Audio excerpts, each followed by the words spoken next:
All right. We have just gone live.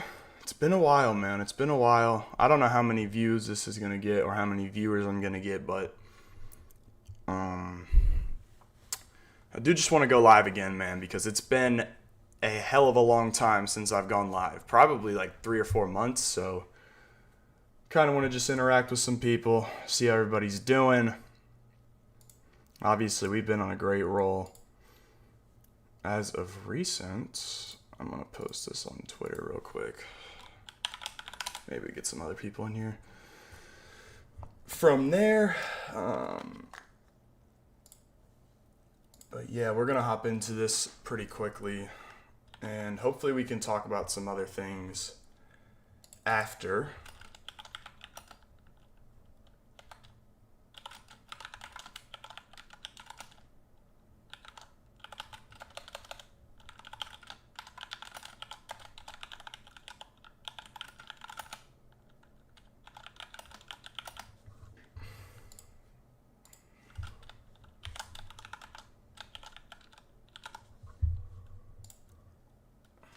Post this up real quick. All right. We're going to hop into this breakdown. I kind of want to get some people on here to break down fights with at some point in time. But something I'm going to work at or try to do. Yeah, this card's looking pretty good. Honestly, but yeah, for the most part, my best reads are going to be on most of these fights just because, DWCS is kind of, I don't want to say, it is kind of my main focus right now because I do feel like it's easier to get the best value there, especially, when you see a guy like Thomas Gant, who, don't mind this, we'll talk about that, Jair de Oliveira, but when you see a guy like Thomas Gant, man, who is, where is this? He's plus 120, and this guy goes out there and finishes a fight in the first, kind of like I expected. I feel like you can get a lot better value, so that's kind of my main focus right now because it is hard to, do everything. It's a lot of work, so. But yeah, I got a pretty good reads on most of these fights, I think. But yeah, let me start off by saying this. Some of these fights that got canceled, specifically the Ju Sang Yu, Daniel Santos, and even the Daniel Santos versus Doo Ho Choi, man. I was really looking forward to these fights. And also what was the other fight? It was, what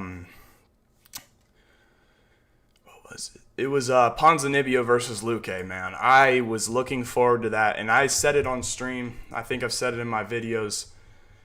If Santiago Ponzinibbio is fighting anybody, bro, I'm going to go ahead and slam their KO every single time. I did it with D-Rod, and it was like plus 300. That guy has no chin, man. So let's hop right into this just for the early part of it, the early fights. So Loma Luke Boone, me, Alexia Thayanara. So I really like Alexia, man. I watched her on the Contender Series. I watched her dominate Molly McCann. I don't know how much I hold that win. Impressive, right? I think she took that on short notice as well. But, man, she's physical. She's strong. I honestly think the line is quite wide, to be honest. Where is this? Minus 230 is kind of a lot. I think that's just too much for me.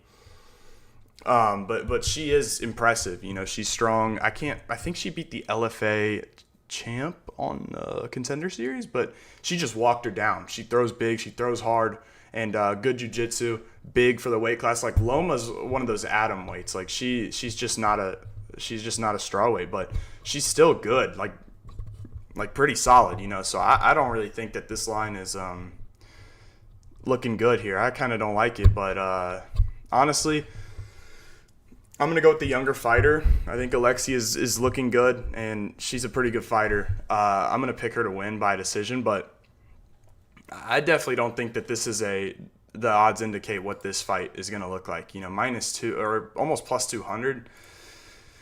It's tempting, but at the same time, I'm not doing it. So, yeah, we got Elisha Ellison, Brando Pericic. Now this fight, actually, this line has gone stupid. Minus 225. Another one, man. I just don't see it, man. I don't see it. This guy opened at plus 185.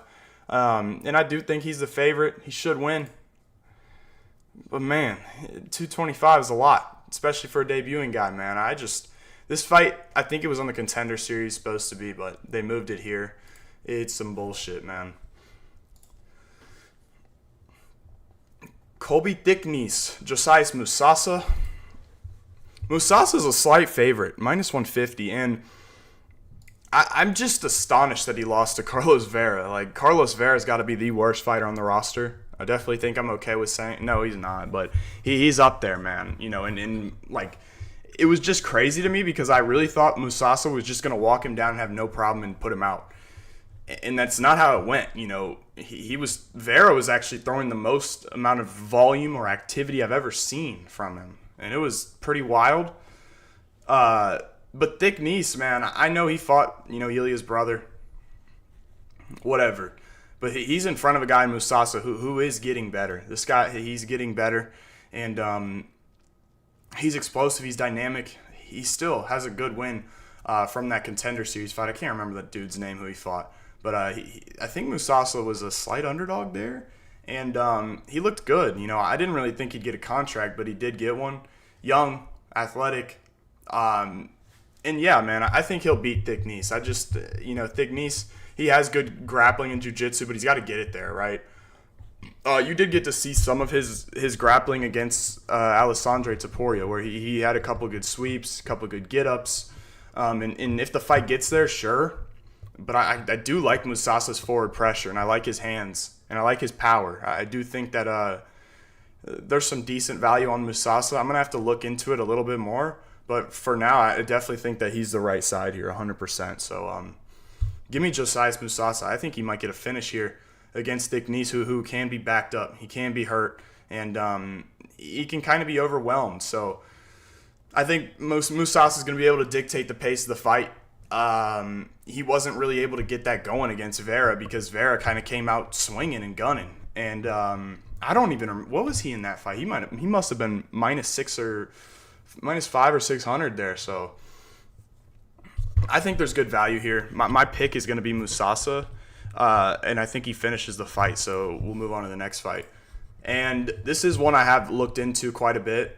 Jamie Malarkey, Rolando Bedoya. It's interesting, man. It's a tight fight on paper, and when it comes to the odds as well. Malarkey, he's really not bad at all. He has skills. You'll see it in his game. He's pretty quick from the outside. His hands are pretty solid. He has some decent wrestling ability. I don't know how much that's going to play into factor here, and I want to say that it would be smart of Jamie Malarkey to go and shoot and try to mix it up because he is obviously, the guy's been knocked out 6 times. So I would probably recommend him try to, break Rolando Bedoya down a little bit. And skill for skill, like, Malarkey's definitely the better fighter. But what I will say about Bedoya is, like, and something that I think he might have success with is his ability to return strikes. Like, when he's getting hit, he's always returning, and he's returning quickly, right? He's not taking his time, stepping out of range. Like, he's going. In the Jai Herbert fight specifically, he put some good damage on Herbert. And Bedoya doesn't hit that hard, but he has good volume. He has good kicks. And I definitely think we're going to see him, try to kick Malarkey's legs quite a bit. He does get a little bit repetitive with that. He is at shoot box, and I do expect him to be getting a little bit better, a little bit on the slower side.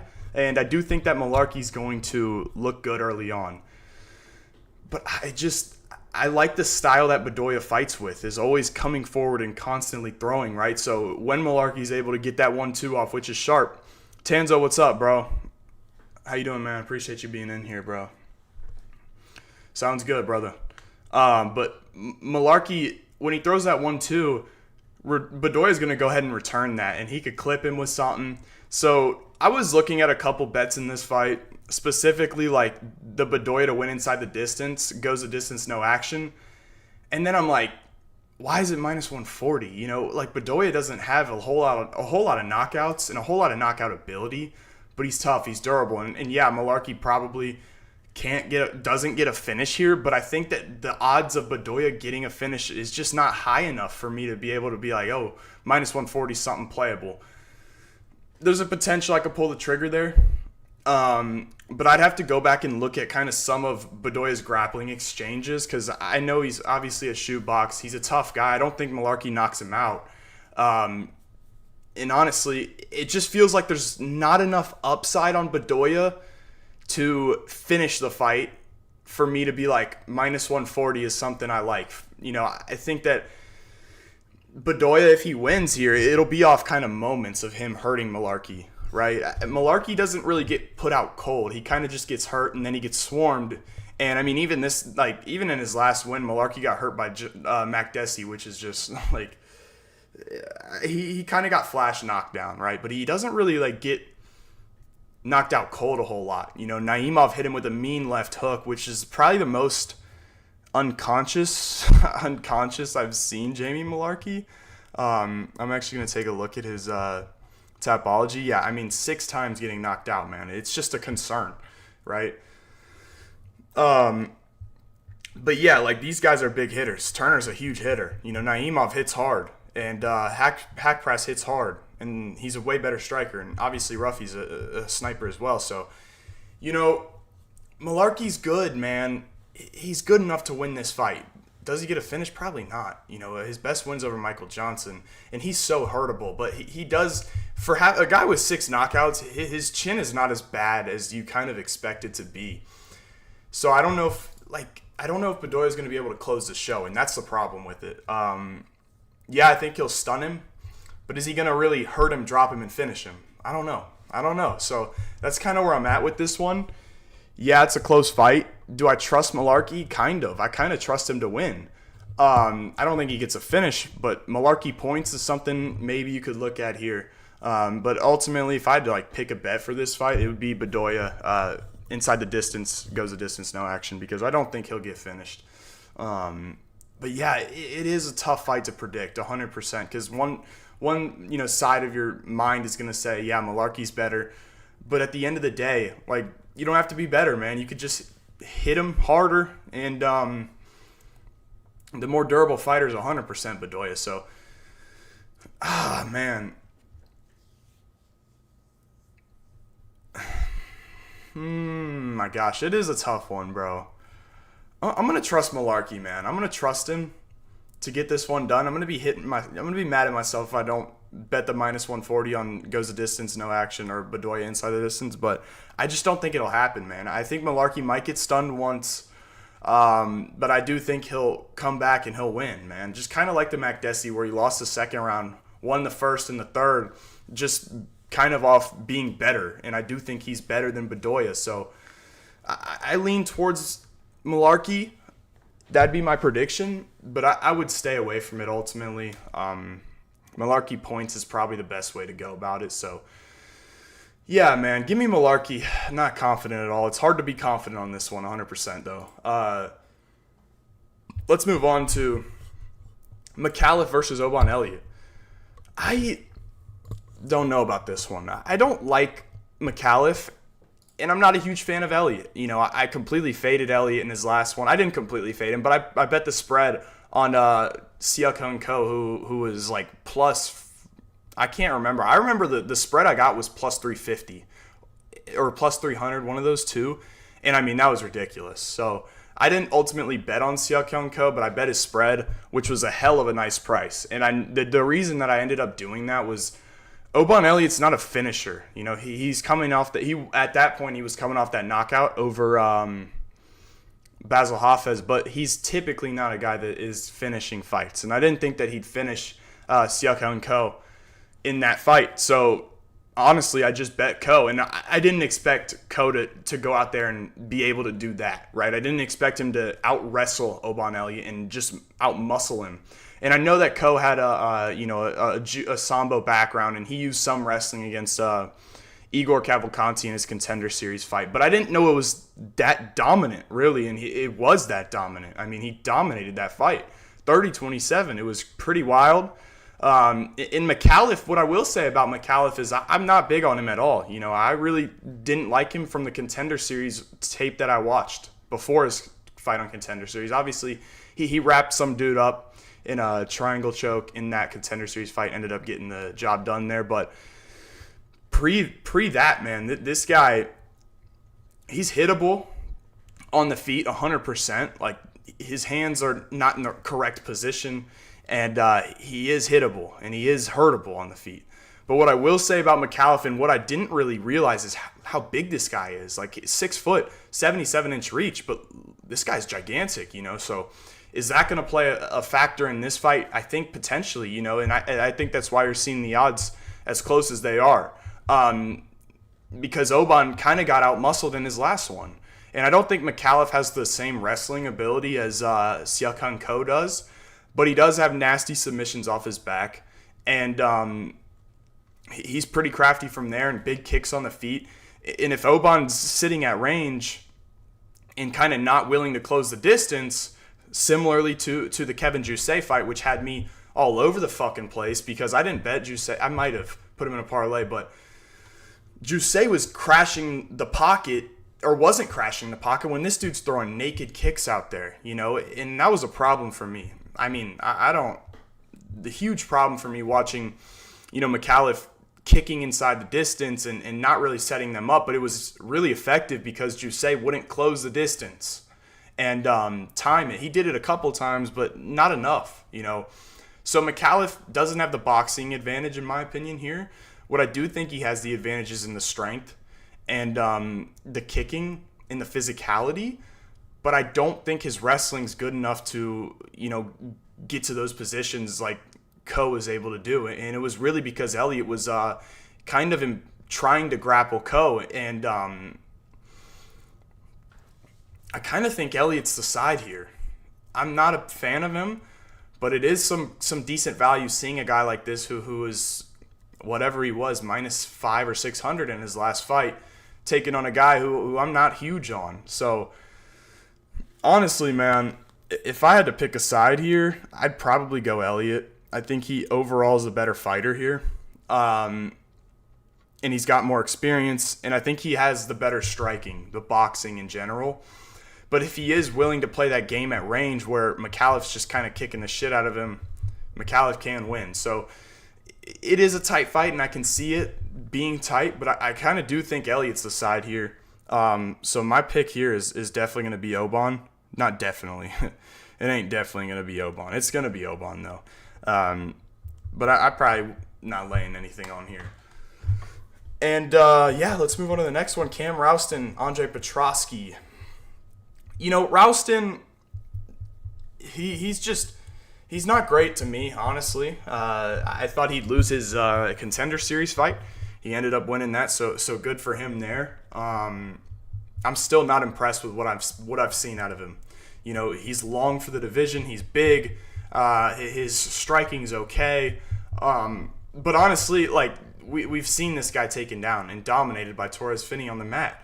And while I do think that Finney might have better overall, like, how do I explain this, strength than Petroski, if Petroski gets it down, it'll be hard for Rouston to get up. You know, these guys that train over at Marquez, they just, you know, Sabatini, Petroski, Brady, they'll beat you up from half guard, man. And that's really their game, is getting to half guard, kind of, I don't want to say stalling it out, but at the same time, I kind of do. You know, they'll lay on top from the half guard, deny the transitions, and do just enough for them not to get stood up. You know, Petroski's a couple like anaconda chokes on his resume, and Rouston's not, you know, he isn't horrible from the ground either. He'll try to throw up submissions, but it is, if Petroski's able to get to that half guard, you know, I don't really see Rouston being able to get up. You know, when you look at Petroski, he does have good control time. I guess it doesn't have any here, but yeah, it's not good for me personally seeing Rouston getting taken down so often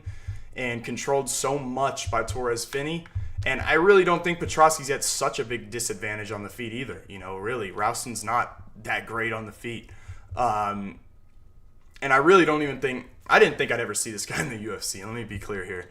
My pick is Petrosky, and I wish I kind of had gotten in on it a little bit earlier at minus 170.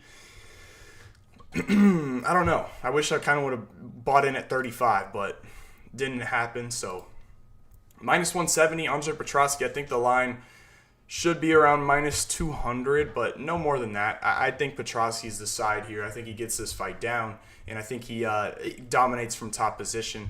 I don't think he gets a finish, though. So my pick is Petrosky here by decision.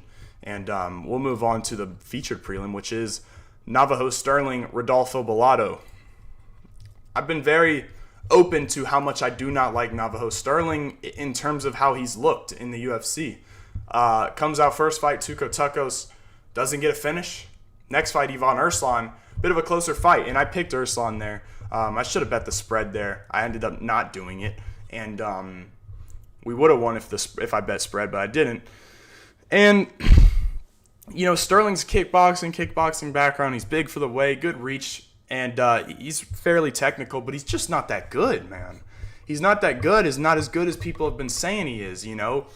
He's been minus 500. I believe he was minus 300 versus Erslan. I think he was minus 800 versus Tucos. If you're minus 800, you got to be getting finishes. And if you're minus 300, it's kind of on the border of you probably should be getting a finish right there in that fight. He didn't get a finish there. He was close, but no, he didn't. And in the first round, he was getting tagged up by Erslan. The jab, the straight. And Erslan's not a bad fighter, so I'm not going to sit here and, dog on Navajo Sterling, but what I will say about Bellato is he is fairly underrated, and that's the sense that he is balanced everywhere. He's tough. He has actually good cardio for this weight class and hard low kicks. He's got powerful hands as well, but he is a very hittable fighter, and that's my concern here. And I'm still not a huge fan of Navajo Sterling, and I think the line is a little bit wide, but when you got a guy like Bellato who is that hittable, right? I don't even know. Can I look at this? Absorbed per minute. 6 strikes absorbed per minute. I mean, that is fucking insane. You're absorbing 6 strikes per minute. Like, just think about that. That is ridiculous. I'm not going to lie. That's horrible. That's horrible. Okay? You can't be that hittable, especially in this weight class. And Bellato's paid for it in the past, right? He's been knocked out twice by Vitor Petrino, 10-8'd by Jimmy Crute. And Paul Craig kind of was kicking him at range, and I was at that fight in Atlanta, and it wasn't a great performance, and obviously what happened. I guess he went out cold, I don't know what the hell happened, and from my seat, I saw the up kick, and the crowd was like going crazy, and I'm like, it's a foul, right, so people just didn't understand it, and that's just okay. And I'll never forget when I was at that fight in UFC Atlanta. Oh my gosh, that fight night, there was a dude in front of me who was so drunk, and he would just scream, and I wanted to blow myself up, essentially. It was horrible, that guy. He ruined my experience. No offense, but look, man, you cannot be that hittable. And if Bellato gets it down, I think he might have some success, but Sterling's grappling defense is getting better, and that's something that is going to matter here. So yeah, I think Bellato's pretty good. He has skills, but you cannot be that hittable. And I originally picked Bellato in my early predictions, but I'm going Sterling here. And there is a chance I could play as KO just because he hasn't gotten one in forever. And it's like, Bellato's been caught with a left hook twice. Sterling got a left hook knockout on his Contender Series fight. So, I'm just kind of free rolling it quite a bit, but I just can't bet Bellato, man. I can't do it. I can't do it anymore. So I think that there is a chance that Bellato does decent. If you can get Sterling at plus money KO, maybe I'll look at it, but I'm not 100% sure I want to go out there and play that. But he is coming off 2 decisions, and this is a knockoutable opponent for Sterling. So maybe we'll see a knockout from Sterling. I just don't think it'll be a dominant performance from him outside of a knockout. You know what I mean? So my pick is Sterling. I'm still not huge on him. I think he's got potential to go out there and be a top 15 guy, but I don't know how much higher he'll be able to get. So give me Navajo Sterling here. Not very confident, and we'll move on to Tom Nolan versus Charlie Campbell, which is a fight I was pretty interested in. So Charlie Campbell's back. He hadn't fought in forever. I mean, this is ridiculous how long this guy hadn't fought. I mean, last fight's coming over Trevor Peek. And this is a good matchup. This is a really exciting fight. I like this one a lot. You got Nolan at minus 150, which I think is correct. And my pick is Nolan here. And I do think that, the early run of Tom Nolan has been nothing to brag about, 100%, right? This guy, first fight, I believe it was it Martinez? Or was that his second? No, his first fight was Mata. And right, he comes out way too aggressive and gets clipped by Mata and put out, right? And that was bad, And there's some defensive habits that you could see in his previous fights where he is reckless at times.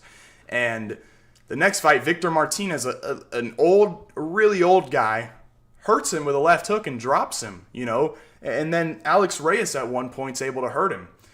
So he's 2-1, but there are hiccups in these performances that he's winning where he's getting hurt by these guys that should not be hurting him, But his last fight,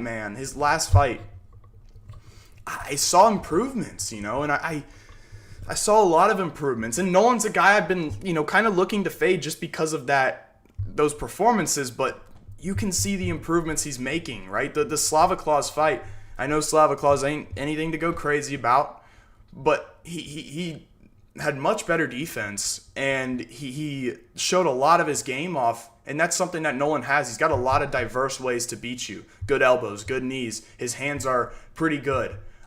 His kicks are good, and he's pretty crafty off his back. So Nolan, to me, I think that he has the grappling advantage here, and I really did like how he was mixing in his takedowns versus Slava Claus, and he did a really good job in that fight. And I was on Slava there, and Nolan just outclassed him 100%. So I like the improvements quite a bit that I'm seeing from Tom Nolan, and my issues with Charlie Campbell is Charlie Campbell he hasn't fought a lot, and he is a guy who is explosive. He's going to be the faster guy, and I think he's the more dangerous fighter here on the feet.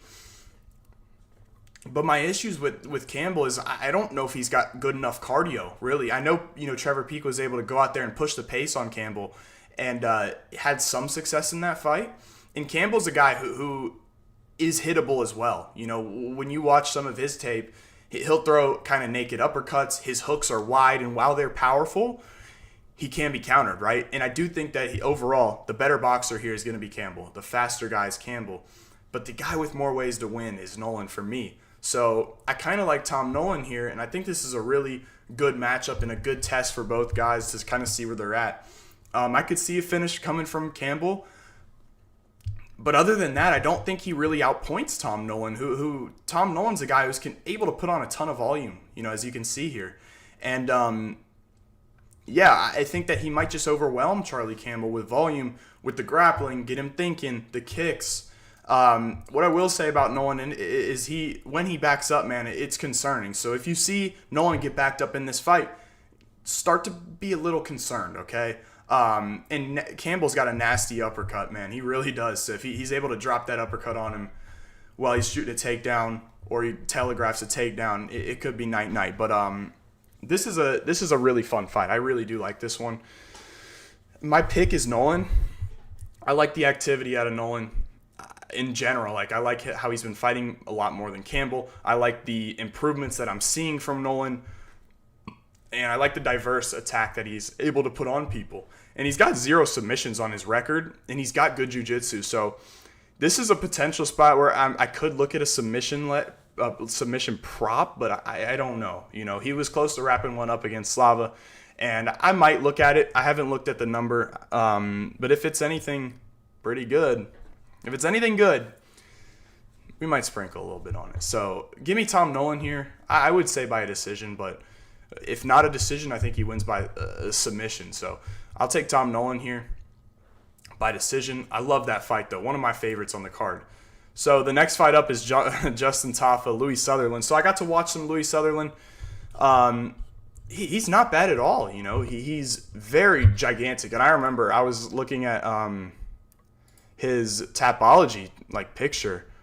Where is it? I'm like, is this dude's traps? Like, this guy's gigantic. You know what I mean? He's huge. And he's going to be able to match the size of Justin Tafa in there. And he sets up his shots well. When I'm watching him, he's jabbing to the body, reading the reactions, changing his level, and then going up top. And, I like what I see out of Louis Sutherland. Now, the level of competition has been decent. and he's fought some good guys. And I still just have a hard time with the Tafa bros because I think they're skilled, like on the feet, man. Like Tafa has good hands, bro. Like he's dynamic, he's explosive, he hits hard, he's got hard kicks, and I think Junior is a little bit more impressive to me, and I hate to say that because I was also at his fight in Nashville where he got submitted by Tuckos, which was just, I mean, man, that's brutal. You can't get submitted by that guy, man. Let's see. Okay. Yeah, you can't get submitted by Tuckos. But anyways, Justin Tafa, good hands, hits hard. He's still a guy who lost to Jared Vandera. Or what's that can's name, bro? You lost to Jared Vandera, man. I just don't know how to feel about that. Like, how do you lose that fight? And yeah, man, he's coming off some losses. He's explosive. He hits hard. But Sutherland's a guy who can match kind of what Tafa brings, right? He's a little bit more technical. He might try to mix in his wrestling, where I don't think we'll see a whole lot of success. But he'll kick the calf, and he does good things in there. I agree with the odds here. I do think it's close. I actually side with Tafa a little bit more, and I'll tell you why. I think that Tafa's just quicker, and I think that's going to play dividends here, where you're going to see Tafa explode into shots and hit harder, and I think he'll find the mark a couple of times. If the fight gets extended, we could see some interesting moments. But if he loses, man, let's get him. Let's move on, man. 7-5. Let's move on if he loses. All right, let's move on. But my pick is Tafa here. Okay, I think that ultimately I don't want to bet on this fight at all. Maybe I'll look at a round prop, but yeah, I think Tafa's a little bit more explosive, a little bit faster, a little bit better experience. I'm sorry, and he has shown that he is a tough dude, especially a tough dude to put away, right? So. I still see, I don't want to sound stupid, but I see kind of potential, not potential, but like glimpses of good things, like even in the Carl Williams fight with Justin Tafa, like he clipped Williams and hurt him a couple times and threw a high kick and got taken down from that, but he's doing a decent job up until that point, you know what I mean? So it's like tough it's so annoying, okay? So I'm going to pick Tafa. Let's keep it simple here. We'll move on to the next fight where we got Jake Matthews, who is taking on Neil Magny. Matthews is the big favorite, and he should be, okay? I've actually got Matthews parlayed up at minus 500. And I know, whatever, Neil Magny's always a big underdog. He's always that. Come on, man. Like, Matthews should win this fight, okay? Better hands.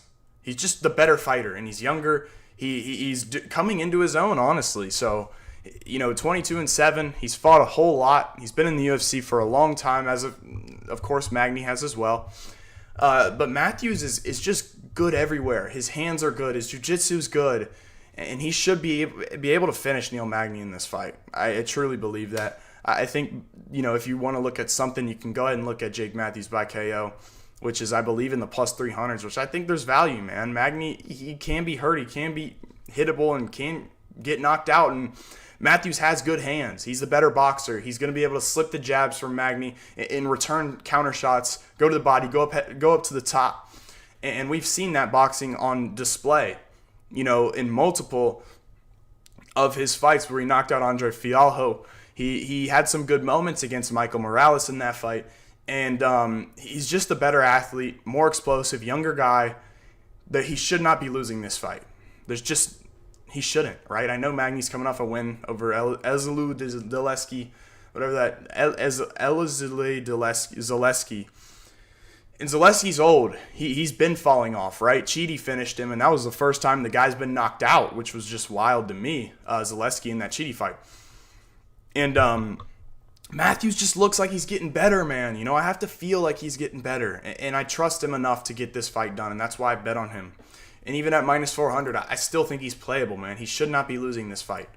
And I know Magny's fought great competition and all this and that, but Matthews is sturdy enough to win this fight. And he should win every round, and he should finish the fight. So give me Jake Matthews here. Give me Jake Matthews. The next fight, Jack Jenkins, Ramon Tavares. So Tavares is moving up to featherweight here. in this one. He is the plus 240 underdog, minus 280 on Jack Jenkins. If you're laying minus 280 on Jack Jenkins, I need to know right now so I can tell you, please do not do that. Look, man, Jenkins, if there's one fighter that gets way too much respect, and no offense, it's Jack Jenkins. He should have been plus 300 to beat Gabriel Santos. And I know he had a moment in that fight, but other than that moment, he got dominated by Santos. And Santos is an excellent fighter, right? He's one of my favorite fighters to watch. This guy's always dynamic. He's fun as hell to watch. He's explosive and incredible jiu-jitsu. And someone I really do believe has potential to really crack the rankings. And I really do enjoy watching Gabriel Santos. And Santos dominated him. Santos was minus 200. He should have been way bigger of a favorite. And I know he got caught with that head kick, and that's kind of been a little bit of a problem for Gabriel Santos, is getting hurt by shots. But Jenkins, he's just not that good. He's got decent hands. His boxing's all right. Do I think he's better boxed than Tavares? No. I think Tavares has better combos. I think he's got better defense, and I think he's faster, and I think he hits harder. Right? When you watch Tavares, he's got hands. Like, this guy does have good boxing, and he is dangerous. You know, he's got slick counters. He's out of that southpaw position. And yeah, Tavares to me is the more dangerous fighter. I don't care what anyone says. I think he has the ability to go out there and finish this fight. If anyone's going to do it, it's going to be Ramon Tavares. I just don't think Jenkins, he's got good low kicks, and that's the whole thing about Jenkins. Oh, his low kicks are great.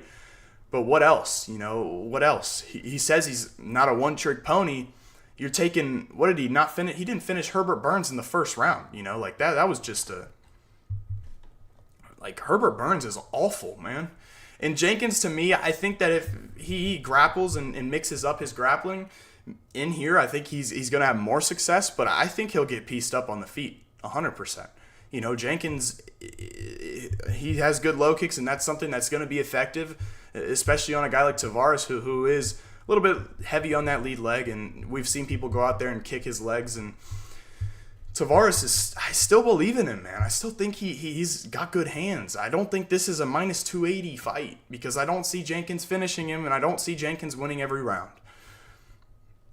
The safer pick is Jenkins, and if I have to make a prediction, I'd pick Jenkins, but the value's definitely on Tavares. And I think that there's a chance I could bet Ramon Tavares' spread here, because this guy, he hits hard, and he has clean boxing, and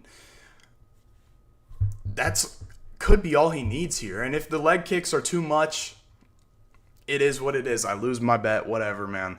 But if they're not enough, Tavares is the better striker, and I think he wins this fight on the feet.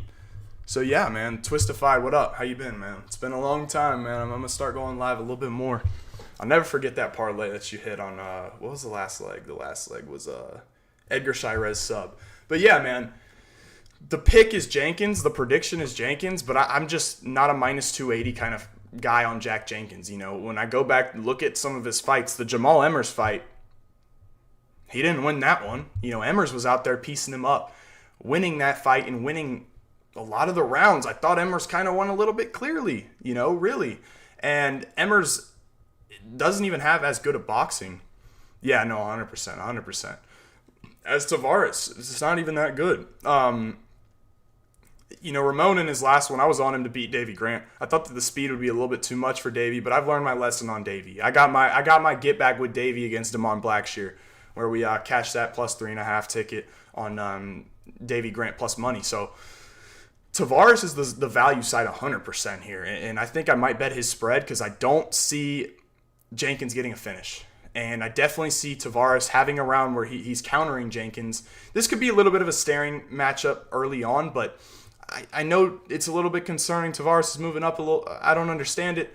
I like Tavares quite a bit in this matchup, and I think the value is 100% on him. So I would lean towards Jack Jenkins. I think he's got more skills, and I think if he does implement his grappling, I think he's going to have success against Tavares. But if the fight's a pure stand-up in boxing, I definitely think Tavares has a good chance to win. So my pick prediction is Jenkins, but let's move on.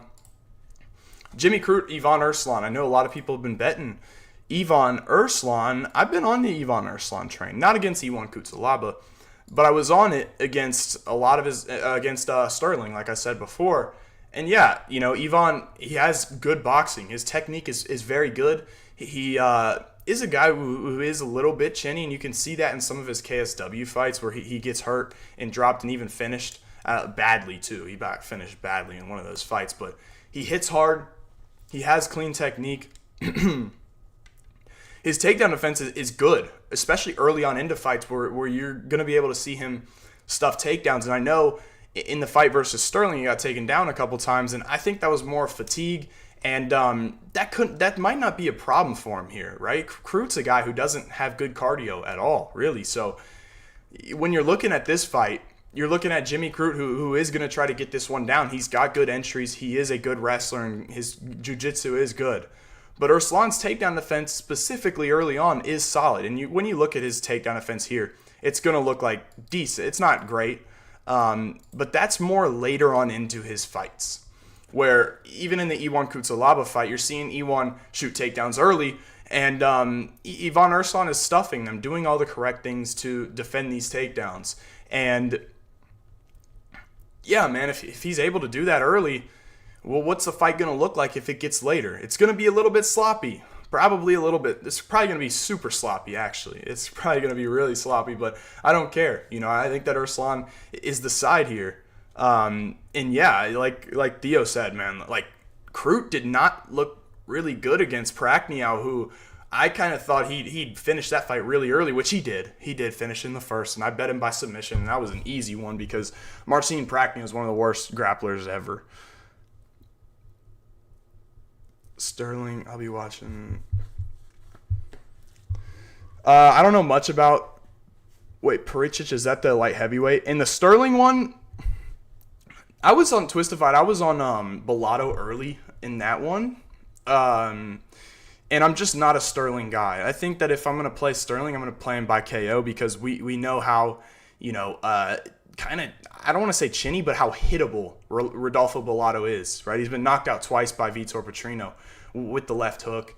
And, Sterling's coming off 2 decision wins. I think that if anything here, the fight gets a little bit hairy if he doesn't get the knockout, because I think that Bellato is skilled, and I think he has a good ability to win rounds later on into the fight.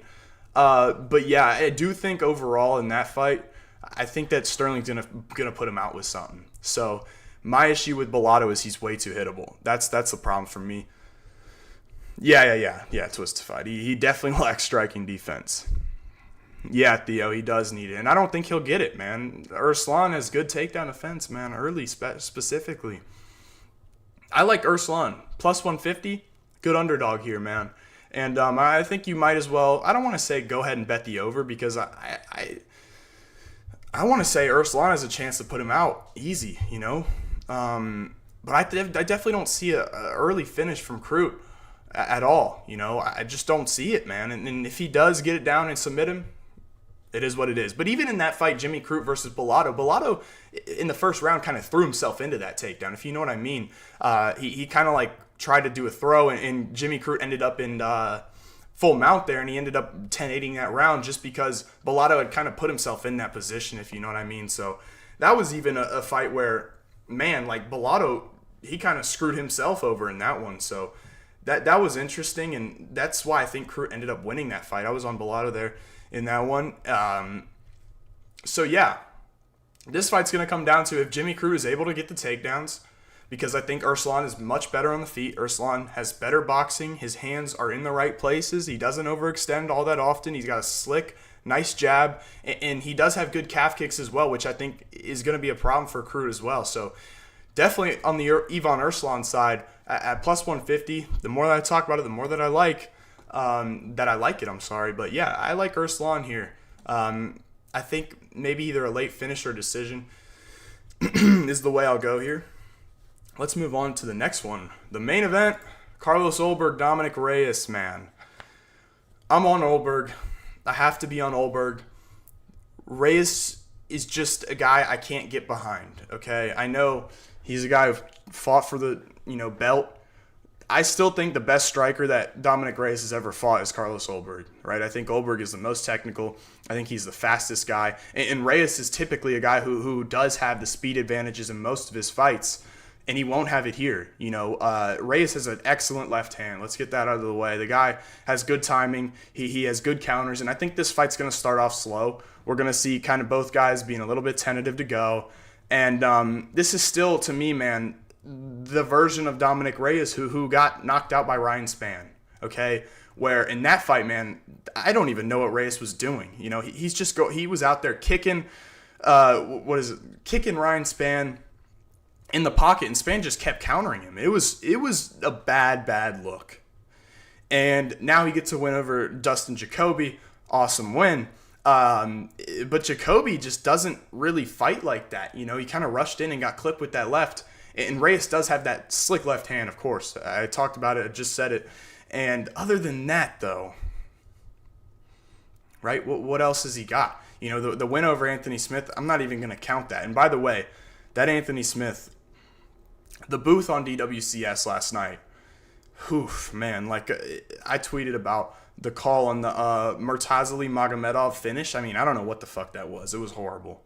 But look, man, Ulberg, he's the faster guy, and he's the younger guy barely, but in fighting years, he's younger. And what I will say always about these guys that play football, you're already messing your brain up, man. You're transitioning from football to MMA. You see guys, Greg Hardy, you see guys like Austin Lane, they can't take a punch.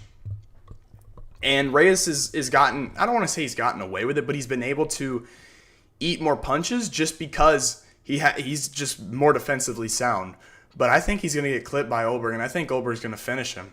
I think that we've seen Reyes get hurt by jabs. We've seen him get hurt by a left hook. Jan Blachowicz hurt him with the left hook.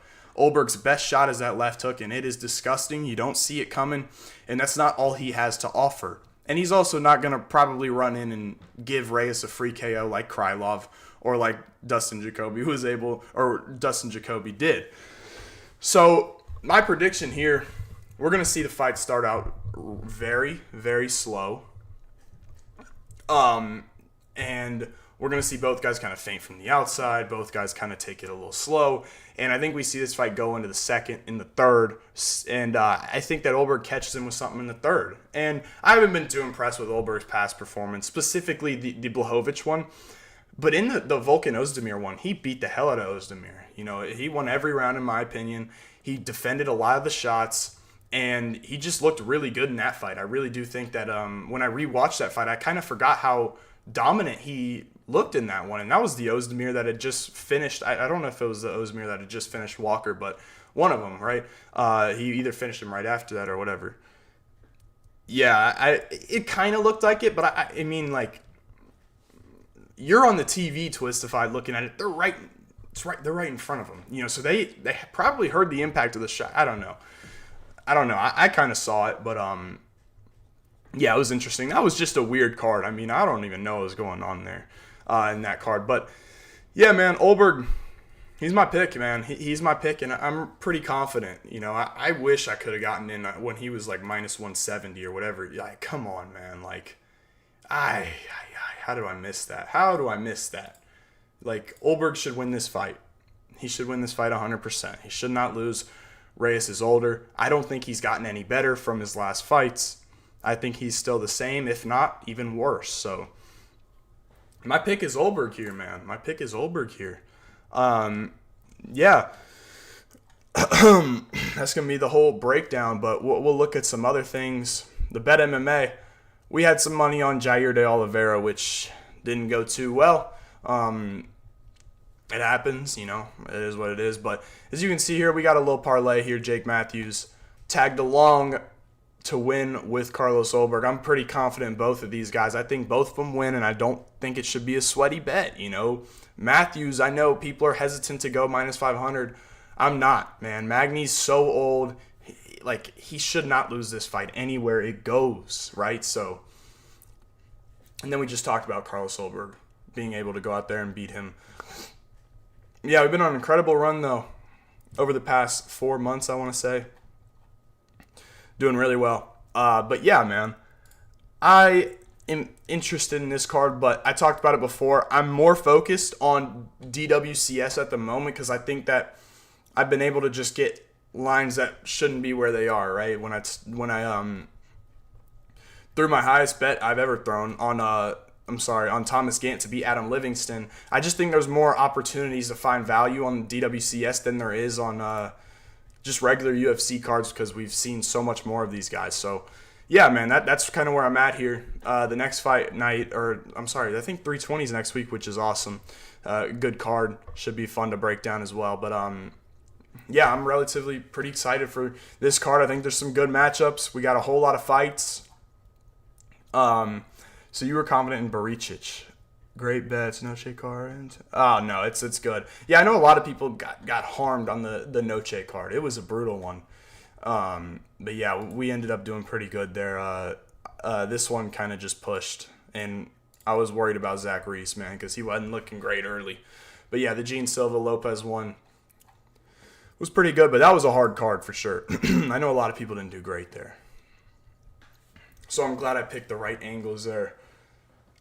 Anybody got any questions? Let's talk about some stuff. Yeah, Twisted Fight. I've seen a little bit of him. A little bit wild. I've seen a little bit. I haven't seen a whole lot, but a little bit wild fighter. Kind of runs into stuff, sloppy. But he's big, he's strong. If he gets it down, you never really know. But I haven't seen a whole lot about either of the dudes. But I hope to get this DWCS card for next week out pretty soon. You know, that's probably my main focus. And I'm probably going to try to do a film at least or study at least one of them tonight. So that's something I'm going to try to do tonight. Film, watch it a little bit. We'll see. What we got?